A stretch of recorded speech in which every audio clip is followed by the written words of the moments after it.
तो दोस्तों जो है ये बात जो है द्वापर युग की अंत की है। और जिस समय हमारे पास द्वापर युग का अंत था, महाभारत का युद्ध समाप्त हो गया था। युधिष्ठिर जी जो है हस्तिनापुर के जो है राजा बन गए थे और वो अच्छे से जो है राजकाज चला रहे थे। उसके 15-16 साल के बाद की ये घटना है।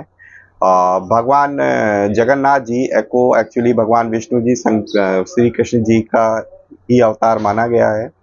और वही है ये, क्योंकि जब श्री कृष्ण जी एक दिन वृक्ष के नीचे विश्राम करने के लिए लेट गए, तब एक बलिया नाम के एक भील शिकारी ने श्री कृष्ण जी के पैर में पद्म को हिरण की आंख जानकर वृक्ष को झुरमुटों के अंदर से विषाक्त तीर मार दिया, जिस कारण से श्री कृष्ण जी की मृत्यु हुई। लेकिन मृत्यु से कुछ समय पूर्व श्री कृष्ण जी ने शिकारी से कहा कि कुछ समय का मैं मेहमान हूँ, मेरा एक कार्य कर दे, मेरे रिश्तेदार पांडवों को संदेश भेज दो कि यादव आपस में लड़कर मर रहे हैं, शीघ्र जाओ।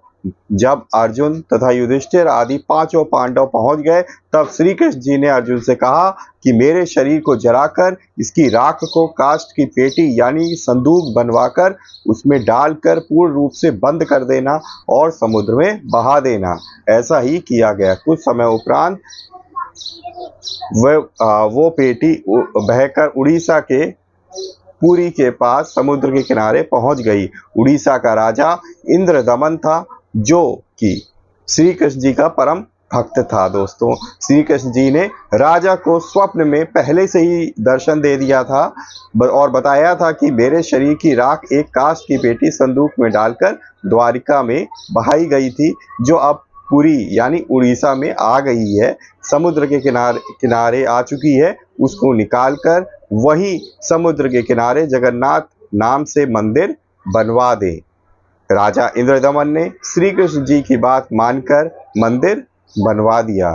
श्री कृष्ण जी के ही कहने पे मंदिर का नाम जगन्नाथ पड़ गया या रखा गया। तो ये थी दोस्तों हमारे पास जगन्नाथ भगवान से रिलेटेड एक रोचक रहस्य या कथा, जिसका वर्णन मैंने आप लोगों को बताया। तो भगवान श्री कृष्ण ही एक्चुअली में भगवान जगन्नाथ के रूप में कलयुग में हमारे पास आए और कलयुग में हमारे आराध्य देव आए। और उन्होंने ये भी कहा था कि सबसे पहले कलयुग के अंत के संकेत इसी मंदिर से ही मिलेंगे दोस्तों।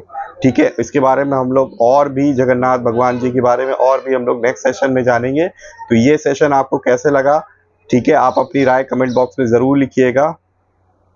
और अगर वीडियो अच्छी लगी है तो